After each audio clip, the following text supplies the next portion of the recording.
Oke. Kalau kita mendengar istilah ekologi, saya yakin teman-teman pun akan familiar dengan istilah itu. Oh, ekologi identik dengan lingkungan gitu ya. Berkaitan dengan apa yang ada di sekitaran kita, misalnya. Oke. Di sini disebutkan pendekatan ekologi merupakan dasar bagi studi masalah-masalah epidemiologi. Kenapa kok dibilang dasar dari masalah epidemiologi? Seperti yang kita tahu, epidemiologi itu kan mempelajari antara penyakit dengan pola persebaran penyakitnya kan. Nah, pola persebaran penyakit ini, kalau kita lihat di lapangan, ternyata banyak yang dipengaruhi oleh lingkungan. Salah satu faktor resikonya adalah lingkungan, gitu. Sehingga bisa dibilang pendekatan ini pun menjadi dasar ketika kita mempelajari masalah epidemiologi. Dan kalau nanti teman-teman saya nggak tahu deh, kalau di zaman kampus saya kuliah dulu, itu mata kuliahnya paketan. Jadi semester 1 sampai semester akhir itu sudah pasti mata kuliahnya apa-apa saja. Di kalian sama nggak ya? Sama Ibu. Atau Kita Sama juga sama Ibu. kan? paketan, Bu. Paketan Paketan. juga kan? Iya. Nggak ada yang maksudnya, aku mau nambah ini deh biar biar cepet lulus gitu. Nggak kan? Tetap sesuai kan ya? Ya kan? Ya kan? Ya kan? Ya kan? Iya, Ibu. Oke, jadi nah ini mungkin yang saya pahami sekarang ya. Kalau dulu tuh kita mikirnya, kok bisa ya, kok mata kuliah kita dipaketin gini ya, nggak seru nggak kayak kampus lain yang bisa ngambil-ngambil mata kuliah lebih banyak gitu ya, biar lebih cepat lulus dan segala macemnya gitu. Tapi kalau sekarang saya pikir-pikir, kenapa kita dibuat sistem paketan? Satu, karena itu adalah ilmu dasar yang wajib SKM punya. Lalu kenapa itu nggak boleh diambil lebih cepat dan segala macamnya? Karena menurut saya memang ini harus dijelaskan secara bertahap gitu. Jadi setiap topik mata kuliah akan ada korelasinya dengan mata kuliah lain. Jadi dan itu pun sudah disesuaikan gitu. Kita harus menjelaskan ini dulu sebelum nanti mata kuliah yang ini dikasih dan seperti itu. Nah, kalau kita ngomongin tentang antropologi, sosiologi, itu nanti juga akan berkaitan dengan epidemiologi. Jadi bagaimana kalau ngomongin epidemiologi kan berkaitan dengan bagaimana pola persebaran penyakitnya. Nah, yang dipelajari di sosioantropologi, pola persebaran penyakitnya itu kalau dari lingkungan, dari segi budaya, dari segi perilaku itu bagaimana. Nah, itu. Jadi kalau bisa dibilang tuh kita kayak menyiapkan diri jadi seorang epidemiolog gitu ya. Kalau misalnya nanti ada yang mau ngambil peminatan epidemiologi. Oke, tingkah laku individu dan kelompok menentukan derajat kesehatan dan timbulnya penyakit yang berbeda dalam populasi yang berbeda. Itu kenapa kalau kalian lihat ke setiap kelompok masyarakat, itu penyakitnya bisa beda-beda, bisa macam-macam. Datang ke sini kok kebanyakan sakitnya ini, datang ke sini kok kebanyakan sakitnya ini. Salah satunya bisa dibilang karena pengaruh di mana tempat dia tinggal. Apakah dia itu tempat tinggalnya bersih atau tidak. Untuk daerah-daerah yang mungkin di pinggiran sungai, mungkin kita akan banyak atau lebih banyak menemukan penyakit infeksi seperti diare, muntaber, itu mungkin akan lebih banyak di lingkungan seperti itu dibandingkan lingkungan perumahan yang rumahnya gede-gede kayak gitu. Karena pola persebaran atau perilaku masyarakatnya aja berbeda.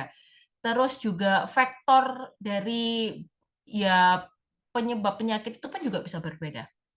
Contoh, malaria hanya ditemukan di daerah tropis dan juga subtropis. Nah, semakin maju suatu bangsa, biasanya itu jenis penyakitnya akan berbeda. Kalau di Indonesia, kita mengatakan negara ini masih negara berkembang, masih banyak penyakit-penyakit seperti penyakit infeksi. Sedangkan kalau atau penyakit menular gitu ya. Sedangkan kalau di negara maju, penyakit menular itu sudah tidak terlalu banyak, tetapi penyakit tidak menularnya yang lebih banyak. Bisa jadi karena satu, kondisi lingkungannya yang berbeda. Kita ngomongin Eropa sama Indonesia aja beda banget kan? Suhunya beda, mataharinya beda, ngomongin Bekasi sama Solo mungkin itu pun juga akan berbeda gitu. Terus juga perilaku masyarakatnya sudah berbeda, tingkat edukasinya itu mungkin akan berdampak kepada kelompok yang berbeda, yang di sana mungkin kalau masalah hygiene itu udah pro lah ya, mereka udah nggak harus diapain ya, diobrak-abrak lagi gitu kalau misalnya ngingetin mereka bagaimana cuci tangan dan segala macam. Sedangkan di sini masalah cuci tangan aja masih PR gitu loh. Jadi itu kenapa selain masalah iklim, cuaca, faktor perilaku pun juga mempengaruhi jenis penyakit gitu. Cuma memang kalau kalian lihat dari eh, pola penyakit yang ada di Indonesia pun sudah mulai bergeser. Bisa jadi ini karena masyarakatnya sudah mulai aware masalah hygiene untuk kelompok masyarakat tertentu ataupun bisa dibilang mayoritas, sehingga jenis penyakitnya pun sudah mulai bergeser ke arah penyakit yang tidak menular. Gitu. Karena sekarang sudah lebih banyak masalahnya karena gaya hidup, karena pola perilaku yang tidak sehat selain hygiene gitu. Nah, sekarang apa sih ekologi kesehatan gitu? Ini adalah ilmu yang mempelajari interaksi antara lingkungan alam dan kondisi kesehatan masyarakat. Interaksi antara lingkungan dan kesmas. Alam ini yang termasuk dalam lingkungan alam itu adalah sinar matahari, atmosfer, air, tanah, serta meliputi lingkungan alami maupun lingkungan buatan. Lingkungan buatan itu maksudnya gimana sih, Bu? Ya, lingkungan yang terbentuk atau ada karena manusianya. Contoh, hutan kota aja deh.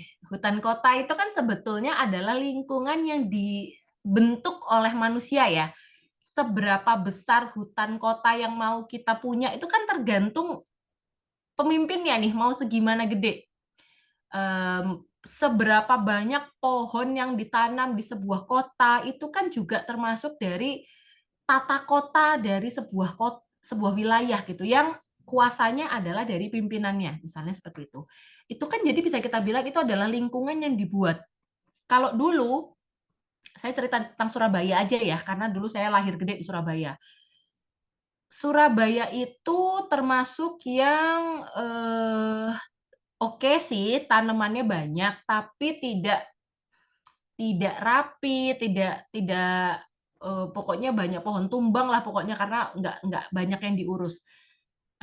Waktu itu saya masih ngalamin pimpinan oleh Ibu Risma, mungkin teman-teman juga sudah familiar ya. Beliau itu dulunya adalah orang tata kota di Pemkot Surabaya. Nah, ketika beliau menjadi wali kota, masalah tanaman itu menjadi salah satu concern beliau. Nah, sehingga di saat itu Surabaya pun menjadi kota yang cukup tanda kutip banyak tanaman gitu ya. Sehingga kalau bisa dibilang mungkin kalau diukur pada saat itu polusinya akan berbeda ketika di zaman Surabaya nggak banyak tanaman gitu loh. Nah, ini adalah yang saya maksudkan sebuah lingkungan buatan, lingkungan yang disetting oleh manusia untuk kelompok masyarakatnya gitu loh. Nah, ini yang akan bisa mempengaruhi kesehatannya gitu. Salah satu pendekatan dalam antropologi kesehatan yang melihat kesehatan dan penyakit sebagai bentuk hubungan ekologi dengan masyarakat. Dan juga dia studi yang menitikberatkan pada kaitan kesehatan dan penyakit dalam konteks lingkungan. Jadi dia lebih spesifik kaitannya dengan lingkungan kalau ekologi kesehatan. Oke, kesehatan dan lingkungan kaitannya apa? Kelompok manusia beradaptasi dengan lingkungannya, dan manusia harus belajar mengeksplorasi sumber yang tersedia untuk memenuhi kebutuhannya. Kalau bisa dibilang, adaptasi itu adalah sebuah proses yang akan dilalui setiap individu kalau dia mau bertahan hidup. Kan begitu kan konsepnya ya? Kalau, kita dulu belajar waktu SD tentang konsep adaptasi gitu. Kalau saya sih dulu kelas 6 ya diajarin konsep adaptasi. Kalau misalnya ada yang namanya seleksi alam, kalau nggak mau, atau nggak bisa beradaptasi, maka dia akan musnah, misalnya kan kayak gitu. Mau nggak mau, manusia pun harus mikir gimana caranya dia bisa bertahan hidup. Nah, salah satu tools-nya adalah bagaimana dia beradaptasi dengan lingkungannya, bagaimana dia memilih lingkungan yang, baik, bagaimana dia menggunakan lingkungan itu dengan cara yang tidak bijak, itu adalah konsep adaptasi. Nah, sayangnya konsep ini pun ada dampak positif, ada dampak negatif. Ketika seseorang atau kelompok masyarakat itu tidak bisa, memanfaatkan lingkungannya dengan baik, tapi hanya memikirkan dirinya sendiri untuk bisa bertahan hidup, dia lupa bahwa, eee, kalau mau tenang hidup di dunia ini, maka harus ada keseimbangan antara semua komponen kan. Gimana cara dia hidup kalau misalnya lingkungannya bobrok, kalau nggak ada pohon, gimana caranya orang itu bisa hidup? Harusnya kan seperti itu. Nah, interaksi dapat berupa sosial, psikologis, dan budaya yang sering memainkan peran mencetuskan penyakit. Jadi kayak kita tuh beradaptasi dengan teman-teman kita, dengan lingkungan-lingkungan kita, itu adaptasinya atau interaksinya bisa berupa sosial, psikologis, dan budaya. Bagaimana kita, memilih budaya yang akan kita pakai dan segala macamnya. Nah, ini loh yang biasanya hasil interaksi ini loh, baik itu yang sehat dan tidak sehat, kalaupun tidak sehat, dia akan mengakibatkan penyakit. Karena kalau menurut sebuah konsep teori sistem, penyakit itu adalah bagian dari lingkungan manusia yang muncul karena adanya ketidakseimbangan. Jadi penyakit itu udah ada, tapi kayak misalnya tuh virus A, B, C, D itu kan di sekitaran kita sudah ada toh. Udah terbang-terbang nih, kalau virus dia udah terbang-terbang. Tapi bagaimana dia sampai membuat orang sakit, itu tergantung manusianya, ya toh. Kalau misalnya kalian, merasa ada yang mungkin pernah punya riwayat sakit tipes gitu ya, tifoid gitu. Sebetulnya kan, ketika kalian sudah punya itu, bakteri atau, agen penyebab si tipes itu kan tetap ada di dalam tubuhnya. Dalam tubuh kita yang sakit pernah kena sakit tipes kan dia pernah ada, dia akan ada terus gitu. Bukan artinya ketika kita sembuh dia akan pasti hilang gitu. Yang saya tahu ketika kita sudah sakit, pernah kena tifoid, itu tuh kita tinggal ngontrol aja gimana caranya jangan sampai kambuh, karena si si bakterinya atau virusnya itu sudah ada di dalam tubuh kita, gitu loh. Jadi, kita akan kembali sakit tipes kalau terjadi misalnya ada, eee, apa namanya, kondisi-kondisi yang memicu, si penyakitnya itu kambuh lagi, seperti itu. Tapi penyakitnya itu ada. Virus atau bakterinya itu ada, cuma ketika kita hidupnya seimbang, lingkungannya aman dan segala macamnya, dia diem-diem aja tuh, nggak akan nimbulin masalah. Dia akan menimbulkan masalah ketika ada gangguan, baik itu nanti, kitanya lagi drop badannya misalnya, atau lingkungannya lagi nggak oke dan segala macamnya.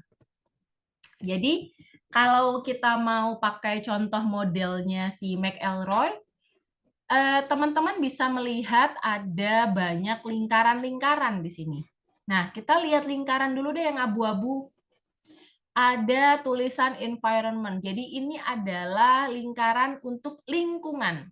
Nah, kalau kita belajar tentang konsep matematika irisan dan kawan-kawannya gitu ya, biotik, abiotik, kultural, dan human population itu kan masih masuk dalam lingkaran abu-abu.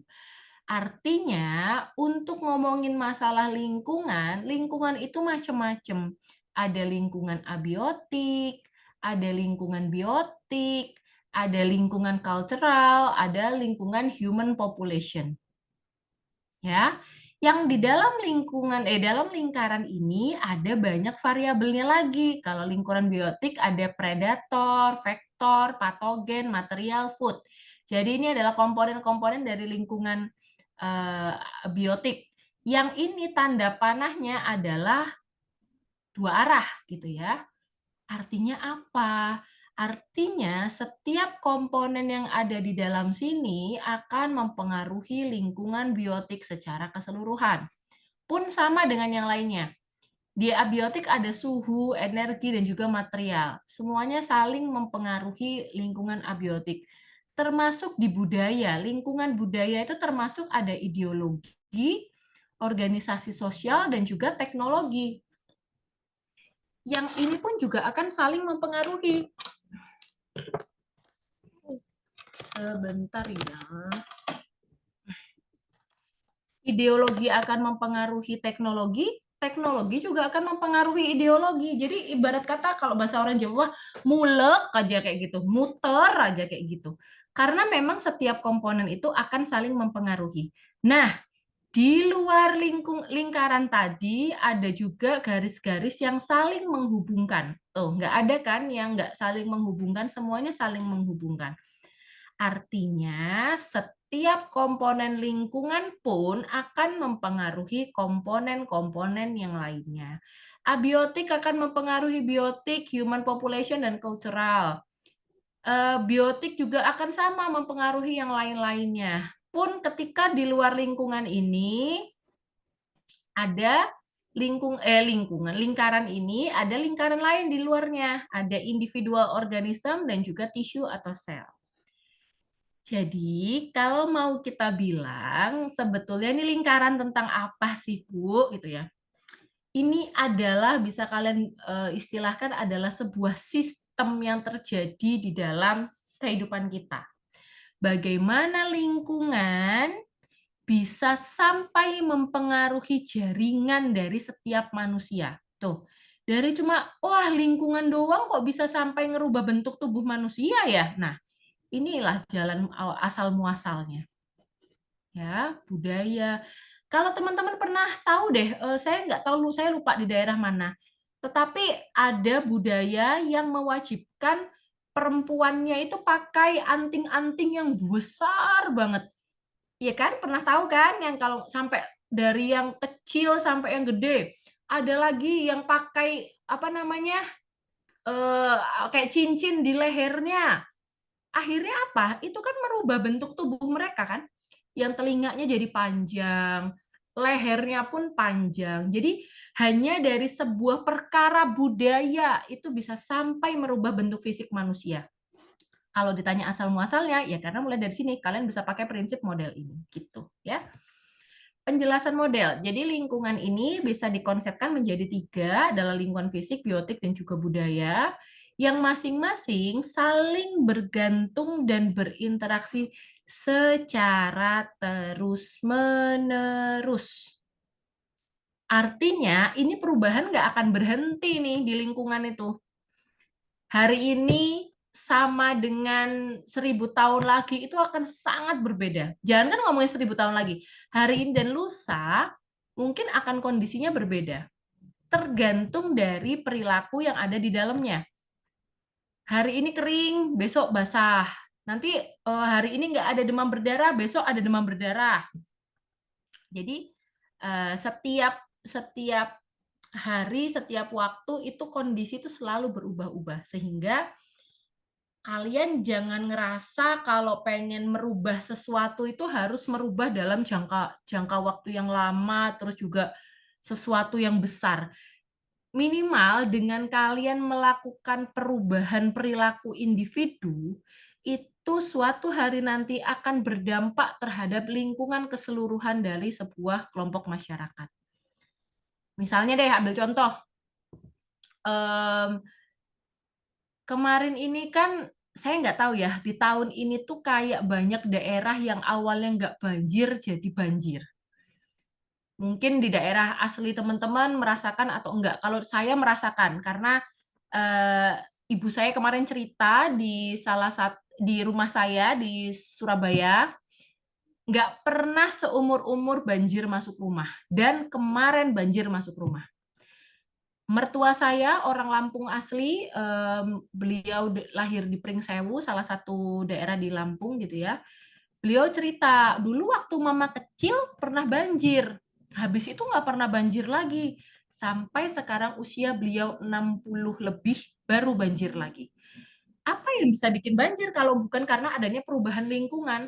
Benar kan? Perubahan lingkungan dipengaruhi oleh perilaku manusianya. Kalau kalian lihat, sebanyak apa sih sekarang sisa lahan yang dipakai untuk resapan air tanah? Nggak usah jauh-jauh, cek rumah kalian masing-masing. Ada nggak sisa tanah yang ada di rumah kalian? Ada nggak di depan rumah kalian itu sisa tanah untuk peresapan air? Nah, gitu. Jadi rata-rata pembangunan rumah-rumah yang ada sekarang pun eh, saya lihat-lihat itu tuh kayak hampir semuanya disemen, disemen, disemen. Bahkan ke adik saya pun seperti itu kemarin yang waktu di punya rumah ada tanahnya tuh lebar gitu ya. Waktu itu saya seneng sih, wah seru nih kalau main ke sana, anak-anak bisa main rumput, bisa grounding segala macam. Di semen sekarang. Lah, kenapa di semen? Saya pikir gitu kan. Ini banyak susah ngerawat rumputnya dan segala macam. Kita lupa bahwa peran tanah itu salah satunya adalah untuk sumber resapan air kayak gitu loh, dan itu akan mengurangi dampak banjir. Itu kenapa kalau kita mau mengikuti perkembangan teknologi sekarang, banyak rumah-rumah yang sekarang itu dibikin kayak biopori. Jadi banyak program kesehatan itu yang bikin warganya untuk masing-masing membuat resapan berupa biopori. Jadi nanti dibantu untuk ngebor, ngebor yang sudah disemen itu, nanti dimasukkan pipa biopori, lalu nanti diajarkan pengolahan sampah. Itu ada satu daerah yang semua warganya diwajibkan punya biopori. Dan benar, di sana tidak pernah terjadi banjir karena ada resapannya gitu. Jadi dari perilaku masyarakat akan mempengaruhi lingkungan, dari lingkungan pun akan kembali timbal baliknya kepada masyarakat. Dan itu tuh perubahan tuh bisa akan terjadi terus-menerus gitu. Nah, premis dari model. Premis itu maksudnya kayak asumsi apa sih yang bisa kita dapat dari model yang tadi? Satu, penyakit tidak disebabkan satu faktor. Penyakit merupakan bagian dari rantai ketidakseimbangan ekosistem. Ini prinsip yang pengen saya tekankan kepada teman-teman bahwa kalau kita menganut teori sistem ya, ketika kita belajar itu kesehatan masyarakat, maka kita harus mengingat bahwa semua itu kan berupa sistem. Ketika ada satu bagian yang terganggu, maka semuanya akan terganggu. Ya kan? Karena kan kayak tadi deh gampangannya kayak semuanya juga ada garis-garisnya. Ketika ada satu lingkungan, satu komponen lingkungannya terganggu, maka semua akan terdampak. Nah, seperti yang tadi sudah saya sampaikan, penyakit itu muncul karena adanya ketidakseimbangan. Kalau semuanya seimbang, maka penyakit itu mungkin nggak akan muncul, nggak akan jadi masalah. Dia akan jadi masalah ketika ada ketidakseimbangan. Nah, seringkali penyakit ini kita jarang bisa melihat penyebabnya itu dari satu sudut pandang. Misalnya gini, oke DBD karena ada gigitan nyamuk Aedes aegypti, misalnya kayak gitu. Tapi kan kita bukan artinya, oke kalau gitu kita fogging, selesai. Nggak gitu juga kan. Oke, hari itu atau dalam kurun waktu tertentu nyamuk mati. Bagaimana untuk 1 bulan ke depan? Apakah dijamin nyamuk itu nggak ada? Belum tentu kan. Tergantung dari perilaku masyarakat yang ada di sana kan. Ya toh? Jadi kayak ketika kita menyelesaikan sebuah masalah, kita nggak bisa hanya melihat dari satu penyebab tanpa kita melihat penyebab-penyebab lainnya gitu loh. Itu kenapa kalau ngomongin promosi kesehatan itu kayak eh, kita penyuluhan iya, kita pemberdayaan iya, kita advokasi iya, dikerjain ramean barengan. Jadi bukan yang aku mau penyuluhan aja, aku mau advokasi aja, enggak. Kan kemarin kita udah belajar teorinya si Lawrence Green bahwa yang mempengaruhi perilaku tuh faktornya banyak, nggak cuma pengetahuan doang, kan begitu kan? Kesehatan dan penyakit berkembang dalam satu sistem fisik, biologi, budaya secara terus-menerus dan saling mempengaruhi. Nah, lingkungan tidak hanya berupa fisik, namun meliputi lingkungan yang diciptakan oleh manusia. Nah, masalahnya persepsi mengenai lingkungan dipengaruhi oleh nilai sosial. Ini adalah salah satu bentuk nyata dari kaitan antara antropologi kesehatan dengan ekologi. Sebagai contoh, kalau teman-teman lihat rumah-rumah zaman sekarang, itu tuh jendelanya makin kecil-kecil.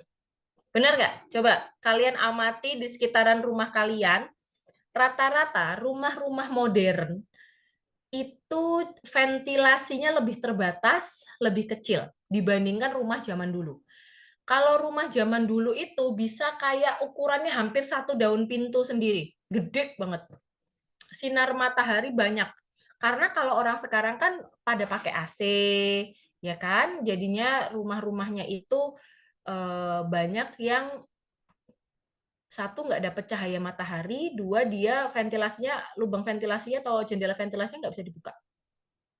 Nah, itu kan dipengaruhi oleh perkembangan zaman gitu.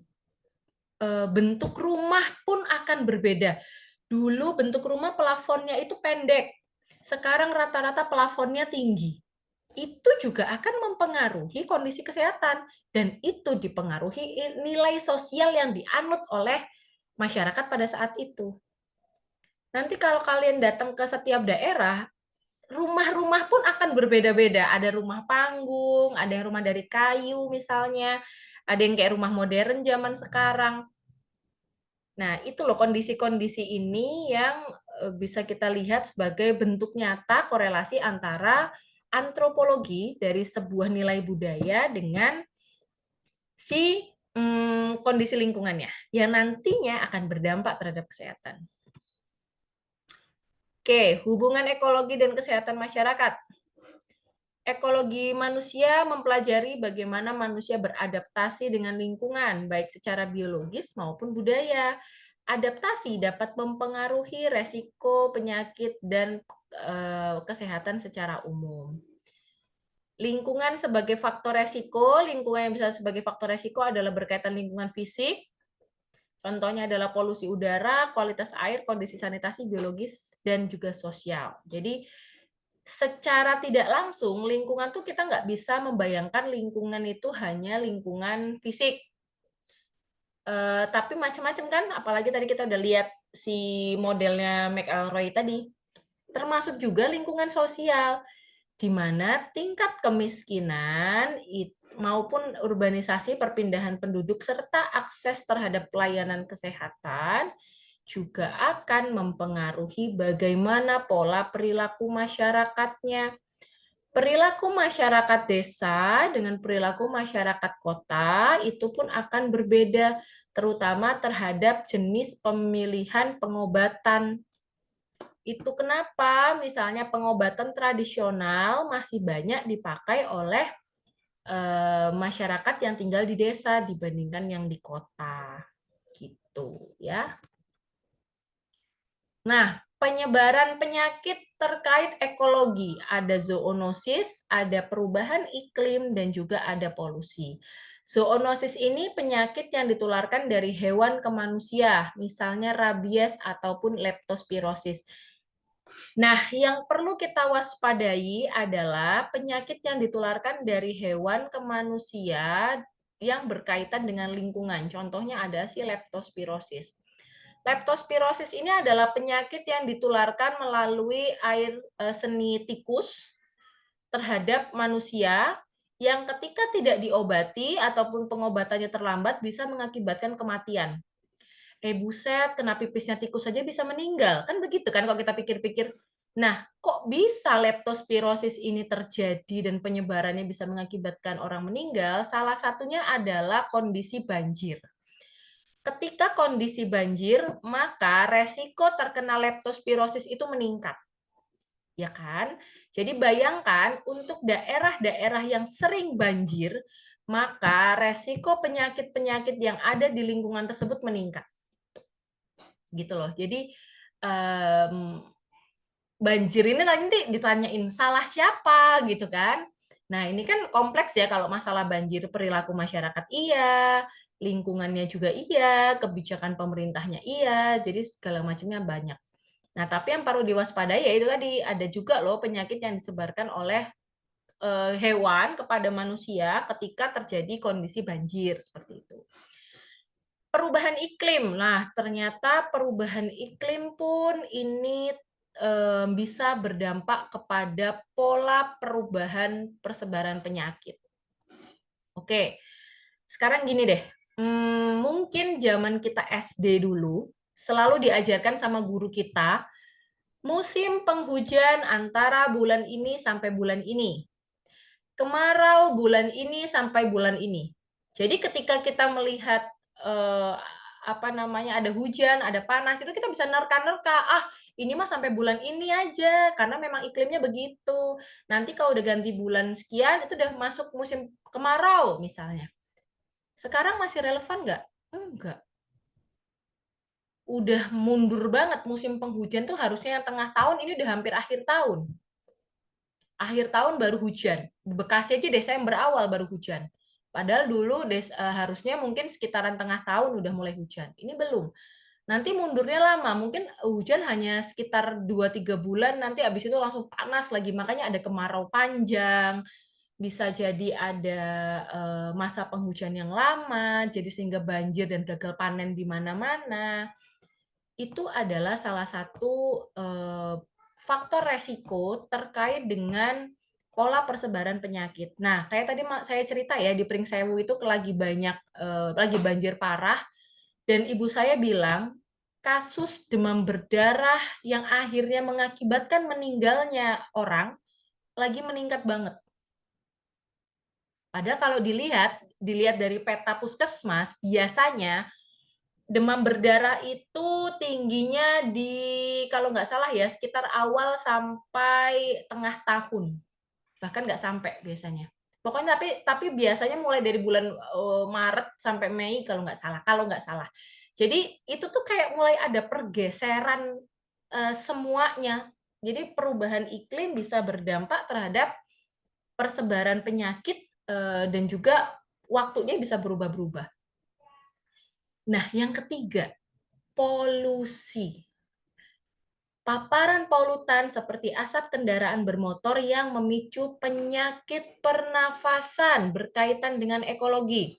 Sekarang saya tanya, teman-teman sudah dapat mata kuliah epidemiologi penyakit tidak menular?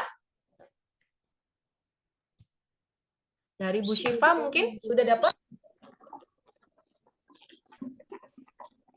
Sudah ya? Oke. Sekarang coba kasih tahu saya 4 faktor resiko terbesar dari penyakit tidak menular. Apa aja?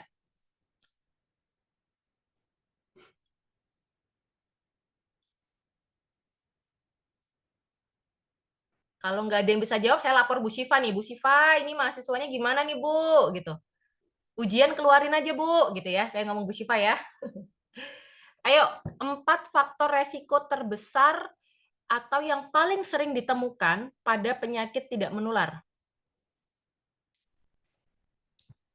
Pola hidup dari individunya. Gaya hidup. Betul. Gaya hidup berkaitan dengan apa, Mbak? Contohnya? Pola makan, pola tidurnya. Pola makan. Oke. Ada lagi yang lainnya? Faktor lingkungan, Bu. Faktor lingkungan contohnya apa? Polusi udara, terus Polusi udara? pencemaran, Oke. polusi udara Oke, kita juga. masukkan dulu. Ya, ada lagi teman-teman 4 faktor utama dulu deh. Tadi ada gaya hidup juga.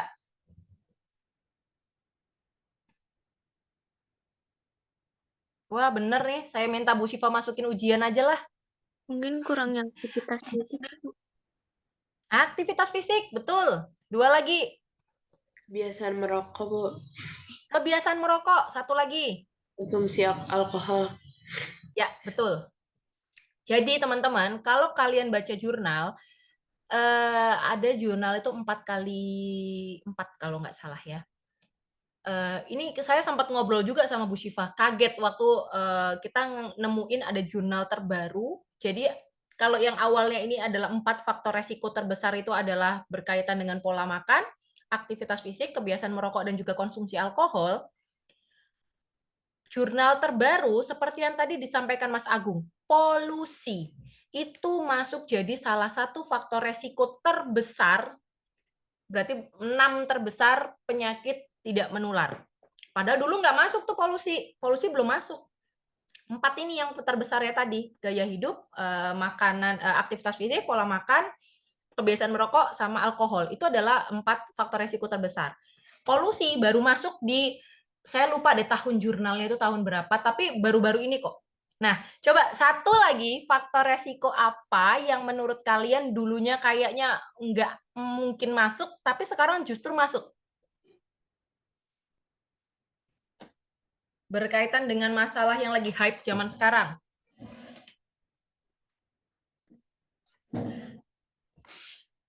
Apalagi masalahnya di Gen Z, di generasi sekarang lah yang lagi digaung-gaungkan banget lah. Ada yang bisa nebak satu faktor resiko lagi? Menyerah? Jadi satu faktor resiko lagi adalah stres. Kalau mungkin dulu stres itu ya jadi salah satu faktor resiko, tapi bukan yang dominan gitu ya. Tapi ternyata dari yang 4 tadi sudah berkembang jadi 6. Si polusi dan juga tingkat stres. Jadi bayangkan ya kalian, tingkat stres ketika seseorang berada pada level stres tertentu dalam jangka waktu panjang, itu bisa berdampak kepada kesehatannya. Itu kenapa ya mungkin sekarang ini lagi gencar-gencarnya tentang topik mental health. Dikit-dikit healing dong, kayak gitu. Terus dikit-dikit, saya mau resign, nggak kuat dengan tingkat stresnya. Karena memang itu jadi salah satu faktor resikonya. Polusi yang dulunya itu tidak jadi masalah, sekarang jadi masalah. Jadi pertanyaannya kan kayak gini, apa dong yang kita bisa lakukan untuk mengurangi faktor resiko itu? Kita udah tahu nih faktor resikonya apa aja. Kalau misalnya ada merokok itu menjadi salah satu faktor resiko, ya maka kita hindari rokok. Baik itu rokok elektrik ataupun rokok biasa. Yang ternyata kalau teman-teman baca penelitiannya, rokok elektrik itu ya sama aja resikonya terhadap rokok yang biasa gitu loh. Asapnya pun juga. Lalu misalnya gimana caranya kita mencegah dari segi aktivitas fisik gitu ya, ya maka perbanyaklah aktivitas fisik. Sama sih sebetulnya dengan polusi, yang bisa kita lakukan secara individu, personal adalah ya minimal pola perilaku kita dalam melindungi tubuh kita. 1, pakai masker kemana-mana. Yang mungkin suka PP jarak jauh, nggak pernah pakai masker, misalnya Bekasi Jakarta 1 jam 2 jam PP tanpa pakai masker, sekarang pakailah masker gitu ya. Masker itu harus selalu ada di tas gitu ya, minimal kalau nggak buat kita, buat pacar kita kayak gitu. Jadi apa yang bisa kita ikhtiarkan itu kita lakukan. Kalaupun nanti berkaitan dengan stres, bagaimana kita mengatur ritme pekerjaan. Tapi ini nggak bisa dijadikan alasan ya, Bu. Katanya stres jadi pemicu penyakit, Bu. Kalau gitu jangan dikasih tugas lah ya, Bu ya. Nah, itu beda kasus ya, teman-teman ya. Nggak bisa itu tugas dijadikan alasan stres. Jadi, ya itu tadi. Jadi minimal teman-teman tahu bahwa ada penambahan faktor resiko yang itu pun berkaitan dengan lingkungan. Salah satunya adalah polusi. Yang itu bisa kita atur sebetulnya. Bisa kita masih usahakan. Karena kan penyakit tidak menular itu kan awal mulanya selalu berkaitan dengan gaya hidup ya. Tapi gaya hidup yang seperti apa yang bisa memicu penyakit? Karena kan kalau beda dengan penyakit infeksi atau penyakit menular yang hari ini kita digigit nyamuk, mungkin dalam seminggu kita bisa sakit. Tapi kalau kalau faktor resiko dari EPTM hari ini kita ngerokok, belum tentu minggu depan kita langsung kena kanker paru-paru, enggak. Nah, tantangannya adalah ketika memberikan informasi ataupun edukasi yang berkaitan dengan dampak akan jangka panjang, ini gimana kita meyakinkan kepada masyarakat bahwa perubahan perilaku itu tetap harus dilakukan sekecil apapun perubahan perilakunya. Minimal dengan cara minimal menggunakan masker ketika berkendara aja itu sudah bisa mengurangi resiko sebetulnya. Sesederhana kita jalan kaki setiap hari selama 30 menit pun juga sudah menurunkan resiko penyakit jantung. Nggak usah kalian ngebayangin, wah saya harus nge-gym, wah saya harus lari maraton. Nggak usah, kalian jalan kaki 30 menit aja tiap hari, resiko penyakit jantungnya akan berkurang. Gitu loh. Cuma nanti kan dengan jenis aktivitas tertentu resiko penurunannya pun akan berbeda-beda, ya. Nah, pendekatan berbasis ekologi dalam kesehatan ada yang istilahnya cultural ecology. Studi tentang bagaimana budaya masyarakat akan mempengaruhi cara mereka berinteraksi dengan lingkungan untuk mencegah dan mengatasi penyakit. Jadi lebih spesifik ngomongin masalah gimana sih dampak budaya itu terhadap sebuah perilaku pencegahan dan juga mengatasi penyakit. Gitu. Jadi itu kenapa prinsip ini atau pendekatan ini adalah pendekatan yang wajib kalian tanamkan dalam hati, yang mungkin suatu hari nanti Menteri Kesehatan lahir dari kelas ini, kita nggak tahu. Siapa tahu nanti Mas Muammar Gaddafi jadi Menteri Kesehatan, atau Mbak Putri Najwa jadi Menteri Kesehatan. Pakailah prinsip atau pendekatan cultural ecology ini.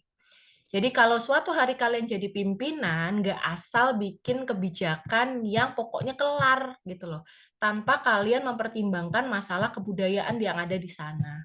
Kalau mau ngabisin anggaran, ya monggo gitu loh. Misalnya asal proyek sekali jadi beres, ya monggo gitu.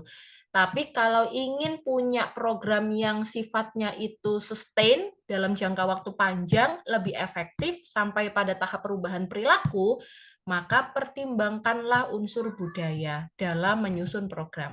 Gitu ya. Cultural ecology ini nanti ada macam-macamnya, ada adaptasi budaya, ada ritual dan kesehatan, pengelolaan sumber daya. Adaptasi budaya contohnya adalah masyarakat adat yang tinggal di daerah tropis sering menggunakan metode tradisional seperti tanaman herbal untuk mencegah penyakit infeksi. Pengetahuan lokal ini membantu mereka bertahan di lingkungan dengan tantangan kesehatan tertentu. Nah, kalau kita mau kasih edukasi untuk kelompok masyarakat adat yang sudah kental unsur budayanya seperti ini, kalau pendekatan kita harus ke dokter, maka akan mental oleh mereka. Maka kita bisa bantu misalnya dengan cara memberikan edukasi yang lebih valid terkait dengan manfaat tanaman herbal dan efek samping dari tanaman herbal. Kadang kan yang namanya seperti itu kan selalu ada resiko ya. Misalnya kalau terlalu banyak dikasih nanti resikonya apa? Kalau terlalu sedikit resikonya atau nggak ada dampaknya. Nah, jadi yang bisa kita kasihkan adalah edukasi berkaitan dengan dosis yang pas misalnya. Terus juga bagaimana pengolahan tanaman herbal biar lebih higienis. Bagaimana kita memberi edukasi tentang dampak-dampaknya kalau kurang dan kelebihan. Nah, itu bisa kita pakai dalam penyusunan program. Jadi jangan ngoyo minta mereka harus langsung berobat ke dokter di saat mungkin di sana perilakunya seperti itu dan juga tentang tanaman obatnya melimpah gitu loh. Kan sayang kalau nggak dimanfaatkan. Ada lagi ritual dan kesehatan.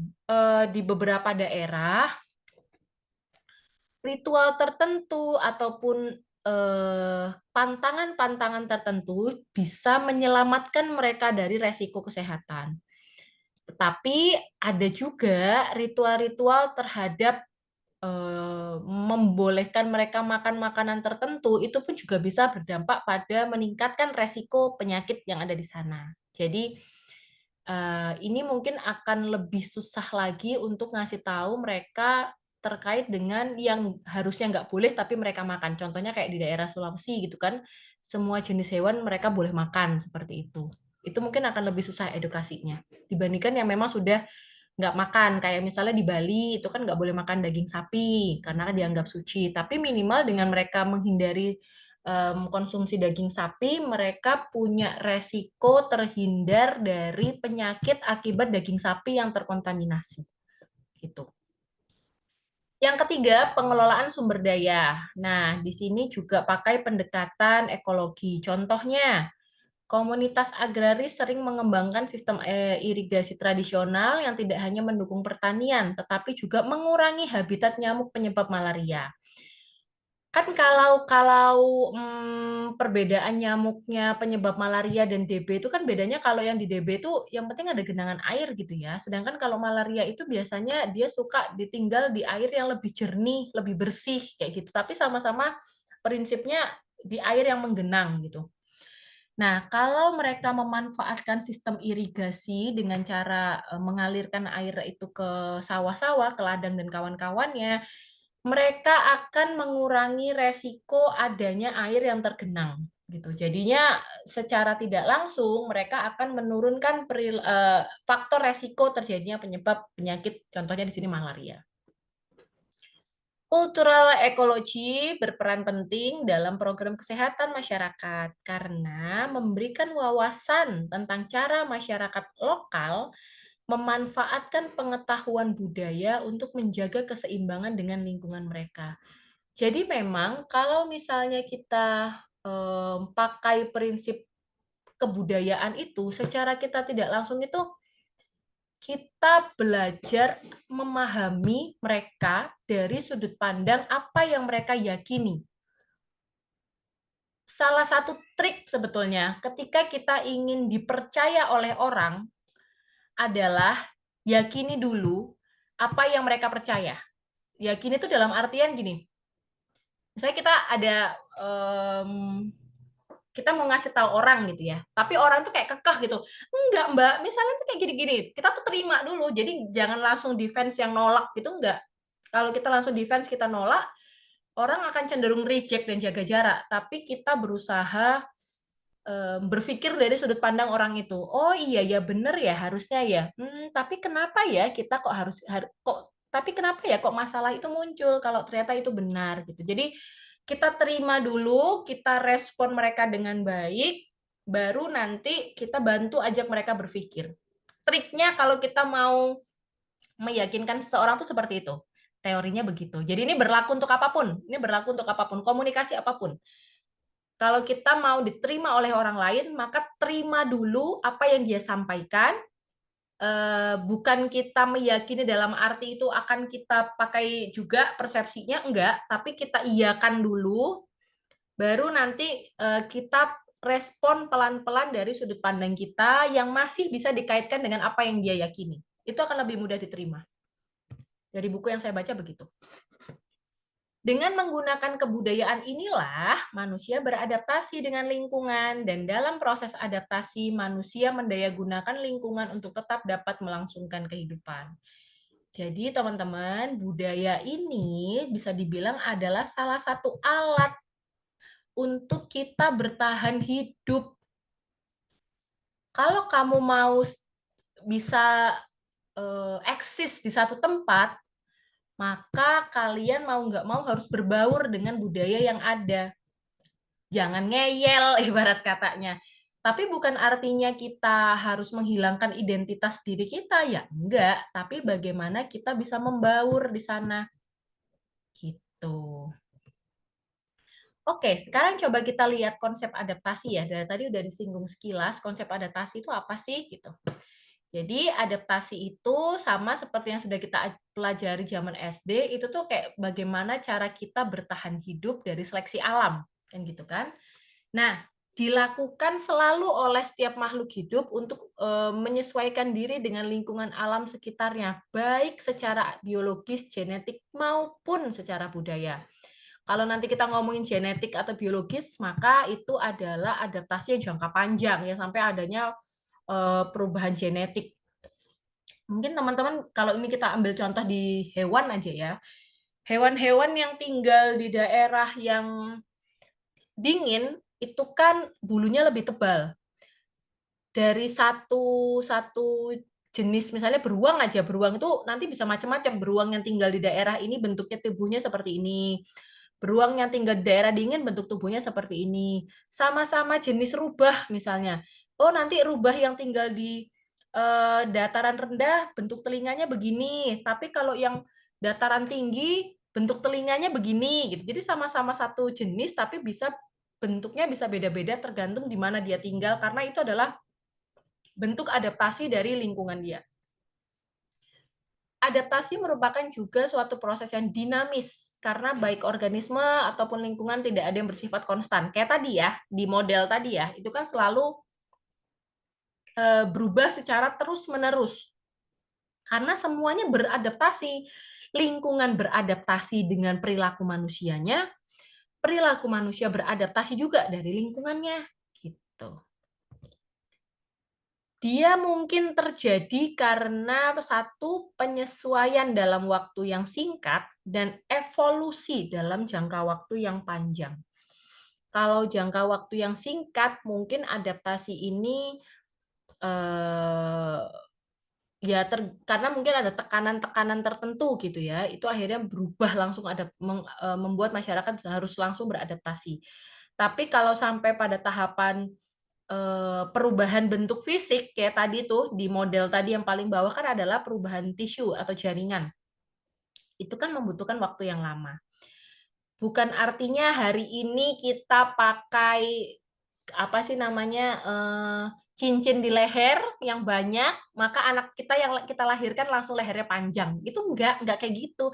Tapi mungkin ketika budaya itu diteruskan terus-menerus, suatu hari nanti mungkin keturunan mereka akan memiliki bentuk leher yang lebih panjang dibandingkan kelompok masyarakat yang lainnya. Itu sangat mungkin terjadi.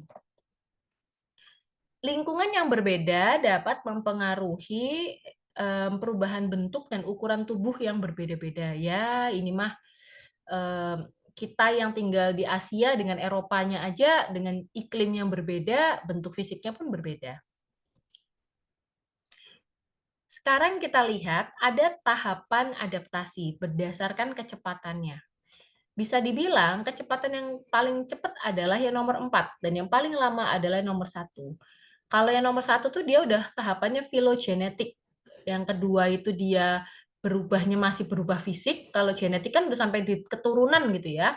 Kalau yang kedua tuh baru berubah fisik aja, yang ketiga itu adalah pada proses belajar, dan yang keempat adalah pada modifikasi budaya atau kulturalnya. Kita lihat satu-satu. Tahapan filogenetik ini biasanya akan terjadi akibat tekanan dari alam biasanya. Dan ini membutuhkan waktu yang sangat panjang karena berkaitan dengan garis keturunan. Gitu. Jadi bisa jadi berubahnya itu nggak langsung drastis, tapi mungkin di generasi kesekian akan ada perbedaan. Nih, kalau di sini populasi yang hidup di dataran tinggi memiliki adaptasi genetik untuk efisiensi penyerapan oksigen dalam kondisi udara tipis. Karena kan di daerah tinggi kan tingkat oksigen kan menurun banyak ya, tapi mereka bisa bertahan. Nah, salah satunya adalah ternyata berkaitan nanti dengan hemoglobinnya mereka.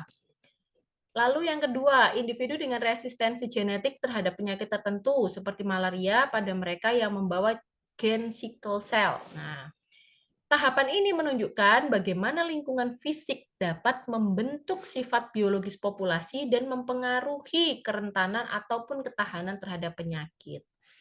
Jadi ya kalau misalnya kita ngomongin kok bisa ini sampai berubah selnya, ya karena adanya perubahan atau adaptasi yang terus-menerus dalam jangka waktu yang lama.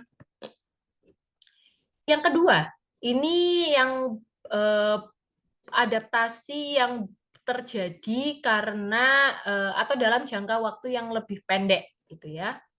Tidak sampai merubah gennya, tapi ketika itu nanti dilakukan terus-menerus, bisa jadi gennya pun akan mengikuti. Tapi untuk dalam jangka waktu singkat, itu bisa dilakukan. Contohnya adalah pembentukan melanin di kulit untuk melindungi tubuh dari paparan UV, ataupun perubahan berat tubuh akibat diet dan aktivitas yang dipengaruhi oleh kondisi lingkungan. Nah, kan akan berubah drastis tuh, misalnya dari kurus jadi gendut atau gendut jadi kurus, kayak gitu. Antropologi kesehatan dan ekologi dapat memanfaatkan pemahaman tentang modifikasi fenotip ini untuk mengembangkan strategi preventif dan adaptif terhadap penyakit ataupun tantangan lingkungan. Yang ketiga, yang dibilang lama banget enggak, tapi dibilang cepet banget juga enggak, itu adalah proses belajar. Ini levelnya ada di atas modifikasi kultural. Walaupun nanti kita akan belajar bahwa budaya itu kan sebetulnya adalah kesepakatan. Budaya itu adalah hasil belajar, ya kan? Cuma kalau di sini istilahnya kan ada modifikasi budaya, artinya budaya itu enggak yang baru terbentuk, tapi budaya yang sudah ada direvisi kecil-kecil kayak gitu. Nah, itu yang dilakukan, diadaptasi setelah melalui fase yang keempat, itu ke fase ketiga, yaitu proses belajar. Masyarakat tradisional belajar cara mengenali tanaman obat di lingkungannya untuk mengatasi penyakit. Misalnya kayak tadi, ketika kelompok masyarakat itu sudah terbiasa pakai tanaman herbal, dan di sana mereka tanaman herbalnya melimpah, maka ini bisa mereka pakai bagaimana cara mereka mengenali tanaman obat yang ada di sana, terus juga manfaatnya, terus juga ya tadi dosis-dosisnya, cara pakainya, dan segala macam. Pemanfaatan teknologi baru seperti filter air untuk meminimalkan resiko penyakit yang disebabkan oleh air yang terkontaminasi. Sama juga kayak misalnya kalau di sekarang ini, kayak tadi ya, teknologi mempengaruhi human population juga kan, mempengaruhi budaya. Kalau dulu prinsipnya nyapu nggak bersih, nanti suaminya jenggotan atau kumisan gitu kan. Itu kan sekarang udah nggak relevan. Orang jarang yang pakai sapu, sekarang kalau di kota-kota besar, rata-rata di kota-kota besar, keluarga-keluarga sudah banyak yang menggunakan vacuum cleaner untuk lantai. Karena itu adalah proses adaptasi mereka dengan debu ataupun ya debu yang semakin banyak. Dan kalau teman-teman lihat, misalnya teman-teman punya keponakan atau siapalah pokoknya anak kecil yang ada di rumah gitu ya, teman-teman perhatiin deh, zaman sekarang yang batuk pilek itu dan jangka waktunya lebih panjang itu banyak. Karena sekarang itu kalau kata dokter anak yang dokter anaknya anak-anak saya bilang bahwa anak-anak yang punya alergi sekarang semakin meningkat. Ya sebetulnya ini adalah respon. Nah itu tadi loh, responnya dari tubuh, dari sel manusia terhadap polusi udara. Akhirnya membuat anak-anak jadi lebih rentan, yang akhirnya muncullah respon alergi. Gitu. Nah, sekarang bagaimana caranya para orang tua beradaptasi dengan kondisi anaknya yang banyak yang alergi? Salah satunya adalah memilih menggunakan vakum untuk menyapu lantai, untuk menyedot kasur, menyedot debu-debu di kasur. Seperti itu. Jadi ini tuh kayak proses yang terus-menerus akan ada, yang selalu merespon dari lingkungan.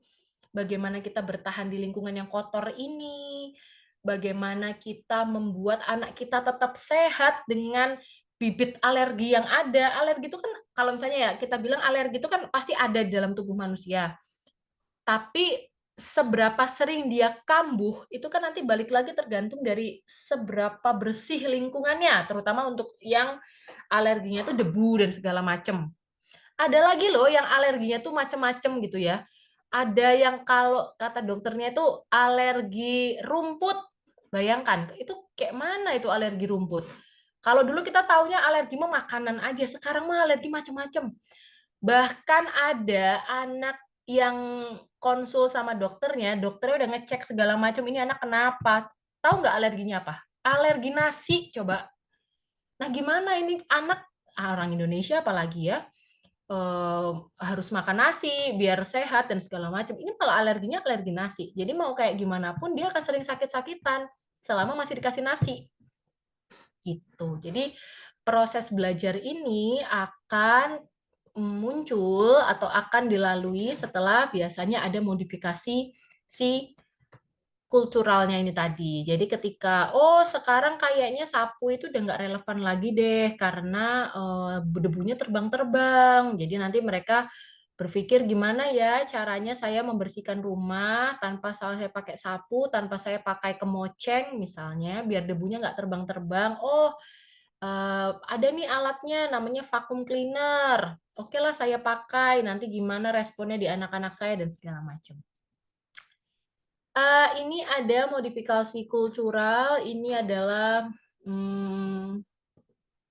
bentuk adaptasi melalui perkembangan norma, praktek, dan ataupun teknologi yang dirancang untuk meningkatkan kelangsungan hidup.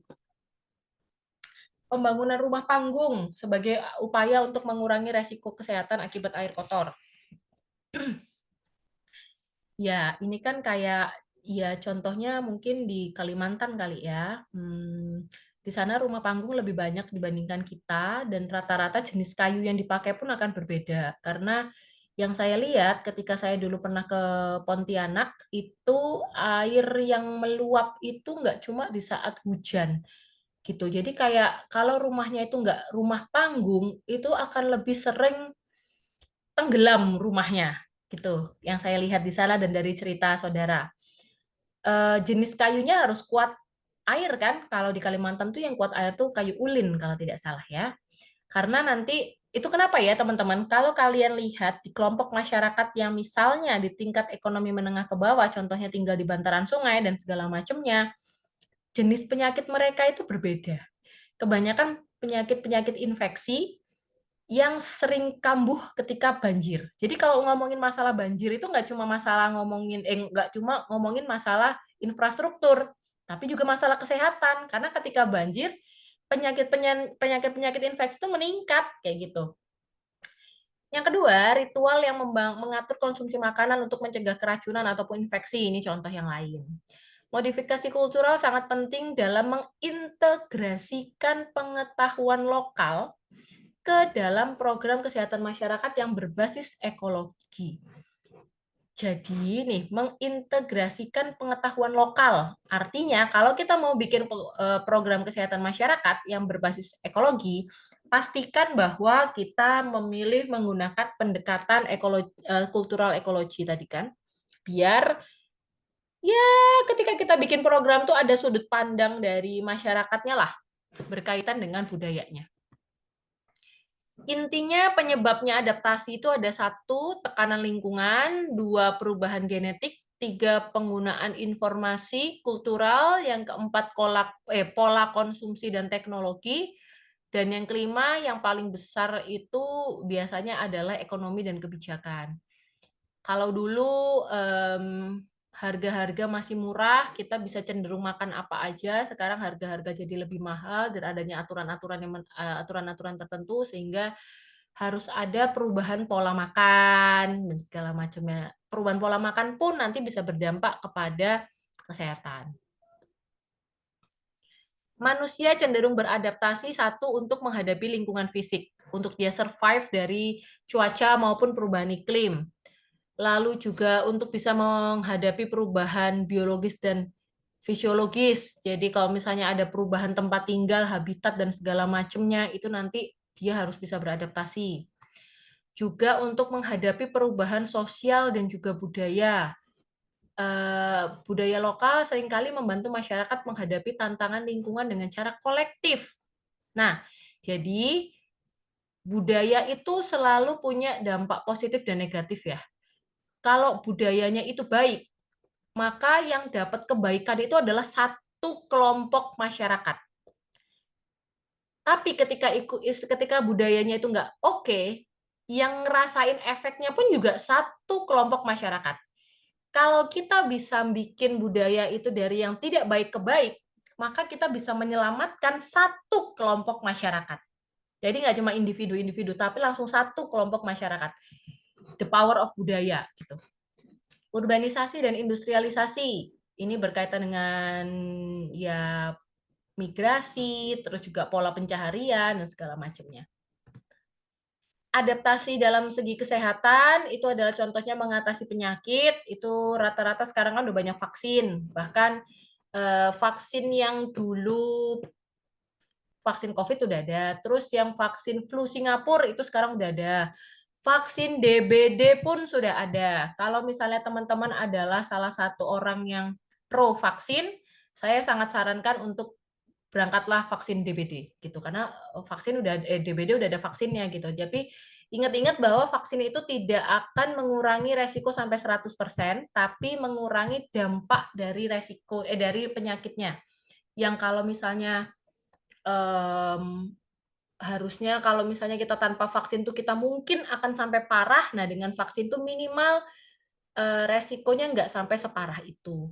Sudah ada vaksin influenza tiap tahun diulang. Kalau DBD itu seingat saya seumur hidup itu 2 kali, kalau nggak salah ya. Anak saya baru, itu mulai bisa dari umur 6 tahun vaksin DBD. Adaptasi perilaku menggunakan kelambu untuk mencegah gigitan nyamuk. Kelambu aja berinovasi dari yang dulu harus diiket-iket, sekarang yang otomatis pun banyak. Adaptasi ekonomi. Nah, ini ada contoh tentang topik paleopatologi yang mempelajari tentang penyakit di manusia purba yang melihat bagaimana gambaran persebaran penyakit di zaman dulu dari zaman ke zaman. Dari yang bentuk manusianya begini, pola pencahariannya begini, makanannya begini, penyakitnya apa aja. Sampai pada kelompok masyarakat yang mulai berkumpul, yang mereka sanitasinya lebih buruk, itu penyakitnya apa aja. Itu ada di paleopatologi. Nah, jadi ketika masyarakatnya itu sifatnya itu pindah-pindah, itu penyakitnya mungkin tidak sebanyak kelompok masyarakat yang sudah sampai menetap. Karena kalau sudah menetap itu kan ada tempat untuk vektor itu bertelur, ada dari sampah, terus juga mereka terbang, mereka menghinggapi makanan-makanan, dari makanan itu dimakan, lalu nanti ada kotoran, sanitasi buruk kotorannya itu bisa mengakibatkan permasalahan-permasalahan yang lain. Jadi perputarannya seperti itu. Itu kenapa bisa dibilang penyakit pada masa purba itu jauh lebih sedikit dibandingkan masyarakat modern. Ya karena gaya hidupnya sudah berbeda.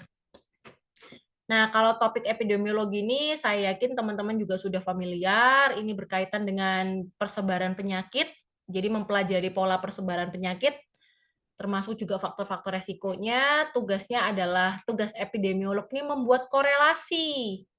Apa ya, kok bisa ya ini ada penyakit, kok bisa dia bikin sakit, oh ternyata ada pola perilaku yang ini, dan segala macamnya. Tujuannya adalah meningkatkan derajat kesehatan, mengurangi timbulnya semua ancaman kesehatan. Jadi para epidemiolog itu sudah diajari bagaimana memprediksi penyakit dari data yang masuk. Jadi kayak para epidemiolog itu kan nanti akan mengumpulkan data-data kan, data-data kesehatan, pola perilakunya begini, dan segala macamnya. Kalau pola perilaku atau faktor-faktor resiko itu tidak ditangani atau tidak diintervensi, maka dalam kurun waktu sekian tahun resiko penyakitnya meningkatnya berapa persen. Itu para epidemiolog juga belajar, dibantu oleh teman-teman dari statistika. Nah, harapannya ketika teman-teman epidemiolog ini sudah tahu, mereka jadi punya advice untuk para pemangku kebijakan, Pak, Bu, coba deh kita bikin ini deh. Karena nih kalau nggak diberesin nih masalah ini, resikonya nih begini loh, penyakitnya di 10 tahun mendatang akan begini. Nanti kalau penyakit ini dibiarkan, maka ada pembengkakan anggaran sekian persen, dan segala macamnya. Itu adalah tugas para teman-teman epidemiolog. Jadi, apa yang bisa kalian lakukan sebagai calon praktisi kesehatan masyarakat? 1. Menggunakan pendekatan ekologi untuk memahami faktor resiko dalam komunitas tertentu. Jangan lupakan untuk pendekatan dari sudut pandang lingkungan. Kedua, mengembangkan program kesehatan yang memperhitungkan aspek budaya dan lingkungan. Jangan lupakan aspek budaya. Mau nggak mau, semua program kesehatan kalau melibatkan faktor budaya itu akan jauh lebih efektif. Ketiga, jangan lupa kolaborasi sama berbagai sektor, karena kesehatan nggak bisa sendirian. Yang keempat, menggunakan metode antropologi. Ingat, sumbangsih antropologi di bidang Kesmas adalah bentuk metode penelitian kualitatif. Yang kalau teman-teman nanti dapat pelajaran mata kuliah penelitian kualitatif, teman-teman akan diajari bagaimana cara mengambil data. Kalau misalnya di kuantitatif kita pakai kuesioner, kalau di kualitatif kita bisa pakai panduan wawancara, seperti yang sudah sering saya ceritakan ya. Karena tujuannya adalah eksplorasi, bukan mencari hubungan. Kalau di untuk memahami pola perilaku itu berarti kita membutuhkan sesuatu yang sifatnya eksploratif. Berarti kalau kita membutuhkan yang sifatnya eksploratif, kita bisa pakai cara wawancara, FGD, dan segala macamnya. Kesimpulan, 1, budaya dan ekologi adalah kunci keberhasilan hidup.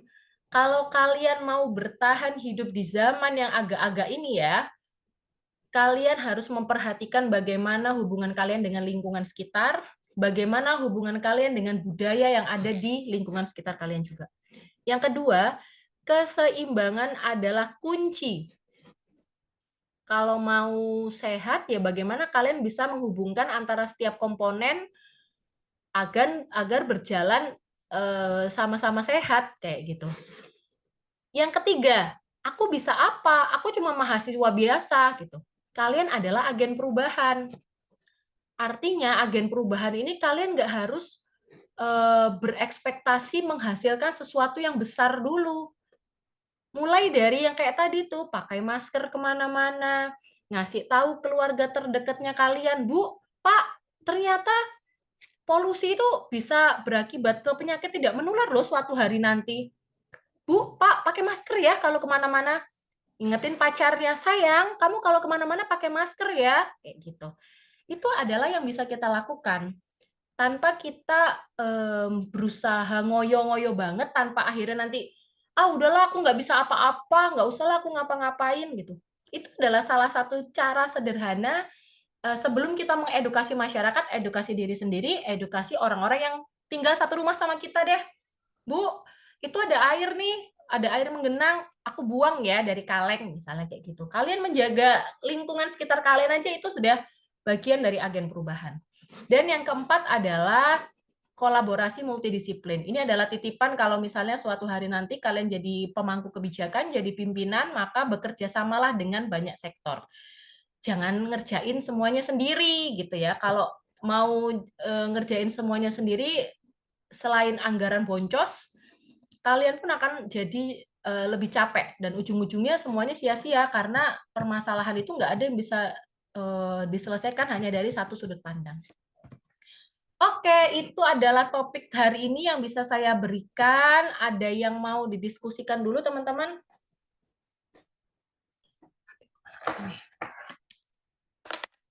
Wah, pas. Silahkan, ada yang mau diobrolin dulu? Yang mau cerita pacarnya juga boleh. Misalnya, Bu, pacar saya udah sering ngingetin saya pakai masker, Bu, sayanya aja yang bandel, gitu. Nggak apa-apa, tapi habis ini langsung tobat ya. Udah tahu kan kalau ternyata polusi bisa bikin masalah kesehatan? Ada? Oke, kalau misalnya tidak ada yang mau didiskusikan, semoga materi yang saya sampaikan hari ini minimal membuat perspektif tambahan. Jadi bagaimana sebuah kebudayaan itu bisa berdampak untuk lingkungan dan bagaimana keduanya itu bisa mempengaruhi perilaku dan bagaimana itu semua nanti jangka waktu yang panjang dan besar akan mempengaruhi masalah kesehatan. Kalau tidak ada lagi yang mau didiskusikan, saya izin mengakhiri perkuliahan. Sampai ketemu di tanggal 4 Februari, ya. Dan selamat libur panjang, karena ini mulai dari Sabtu kalian masih kuliah. Sabtu udah libur ya kalian ya? Sabtu sampai Rabu tuh harusnya libur panjang, ya. Terima kasih atas kehadirannya semuanya. Selamat siang. Assalamualaikum warahmatullahi wabarakatuh. Pak. Terima kasih, Bu. Waalaikumsalam warahmatullahi Terima kasih, Bu. Terima kasih, Bu.